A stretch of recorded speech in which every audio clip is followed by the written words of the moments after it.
There is a beach in India where you can stand and watch a $500 million cruise ship get torn apart with sledgehammers. No machines, no cranes lifting it into a furnace. Just men with torches walking into the open hull of a ship that, 2 years earlier, was still serving cocktails by a pool deck.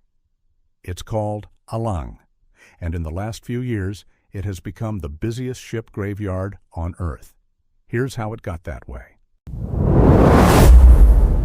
In March 2020, the cruise industry, a $150 billion empire moving 30 million passengers a year, stopped completely. Every ship in every ocean sat empty. And the 3 largest cruise companies in the world started losing money at a pace the industry had never seen. Carnival alone was burning through roughly $770 million a month, with almost no revenue coming in. By the time it was over, Carnival, Royal Caribbean, and Norwegian had lost a combined $32 billion. To survive, they did something the industry had avoided for decades. They started killing their own ships. Carnival announced it would sell or scrap 18 vessels, more than 10% of its entire fleet. Some were barely 20 years old, ships with another decade of useful life left in them. It didn't matter. Cash was cash, and a ship sitting empty in a harbor was just a bill.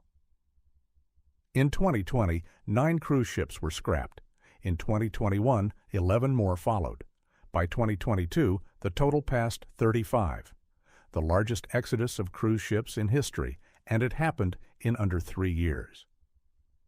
But a 70,000-ton ship doesn't just disappear, so where does it actually go?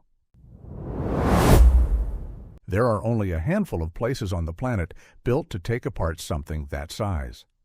The biggest is Alang on India's Gulf of Kambhat, which alone recycles more than half of the entire world's decommissioned ships. The other 3 major yards are Chittagong in Bangladesh, Gadani in Pakistan, and Aliyaya in Turkey, the only one of the 4 with anything resembling a clean reputation. The process is almost medieval. A ship sails in under its own power or gets towed if the engines are already dead.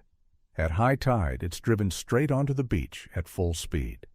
As the water pulls back, the ship is left stranded on the sand like a beached whale, and that's the signal for hundreds of workers to start tearing it apart by hand. Furniture, chandeliers, toilets, lifeboats, navigation systems, anything that can be resold gets stripped first and sold in markets right outside the yard gates. Then comes the hull, sliced into pieces small enough to drag away. A single large ship can take the better part of a year to fully vanish. And here's the part that explains everything. These yards aren't doing this out of necessity. They're doing it because it's wildly profitable. Yards pay per ton of steel, and a single ship's scrap value can run into the millions of dollars. In years when steel prices spike, an old ship is worth more dead than it ever was alive. That single fact is the entire reason this industry exists. But not every ship that ends up on that beach got there easily. One of them fought it for over half a century. And her story is the closest thing the cruise industry has to a tragedy. In 1962, a ship called the SS France set sail as the longest passenger liner ever built, a record she would hold for more than 40 years. She was France's answer to the Queen Mary, a 1,035-foot floating monument to post-war national pride, carrying the wealthy and the famous across the Atlantic back when flying was still the exception. Then the jet age arrived and gutted the entire transatlantic liner business almost overnight. By the 1970s, the France was pulled from service, her engines shut down, her future completely unclear. In 1979, Norwegian Cruise Line bought her, poured $100 million into a refit, and renamed her the SS Norway. For more than 2 decades, she sailed the Caribbean as one of the most photographed ships in the world, an old liner finding an entirely new life. Then, on the morning of May 25, 2003, freshly docked in Miami, one of her aging boilers ruptured without warning. Steam and debris tore through the engineering decks below. 8 crew members were killed, 17 more were injured. Federal investigators later confirmed Norwegian Cruise Line had known about cracking in that exact boiler for years and never fixed it.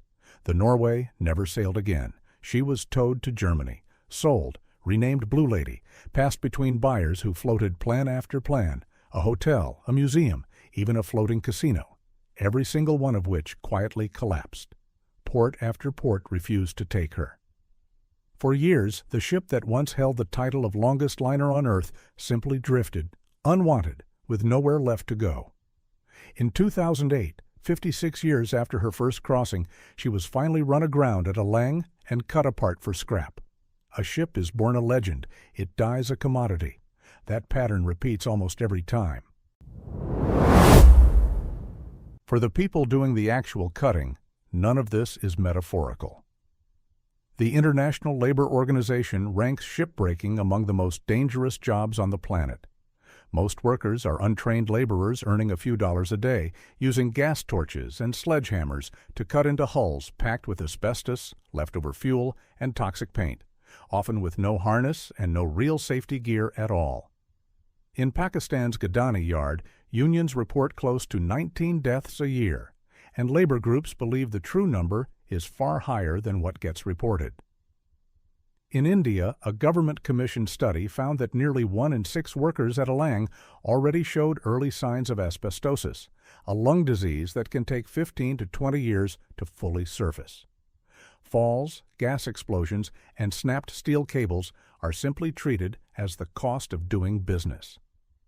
For decades, the global shipping industry looked the other way. Ships flagged in wealthy nations were quietly sold to obscure offshore buyers who handled the dirty work of beaching them in South Asia, building in just enough distance that nobody had to answer for what happened next. That finally started to change. In June 2025, after 16 years of negotiation, the Hong Kong Convention officially entered into force, the first binding international treaty ever written to govern how ships get recycled. It requires certified yards, proper hazardous waste handling, and a full inventory of what's inside a ship before it's ever beached. More than 100 of India's largest yards have already upgraded to comply. Whether that's actually enough is still an open question. Today, the cruise industry hasn't just recovered, it's bigger than it was before COVID ever happened. Passenger numbers blew past their pre-pandemic peak in 2023.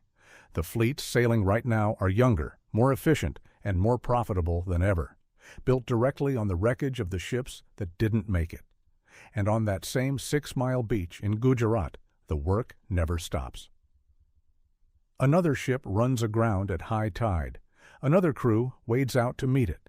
Somewhere inside is a casino floor that hosted 1,000 nights of laughter, a dining room that served 1 million meals, a deck where countless strangers once watched the same sunset. By next year, none of it will exist. Just steel, sold by the ton, melted down to become rebar, car parts, the frame of some building you'll never know used to be a ship. That's the part nobody puts in the brochure. Every cruise ends with a captain's toast. Every ship ends on a beach.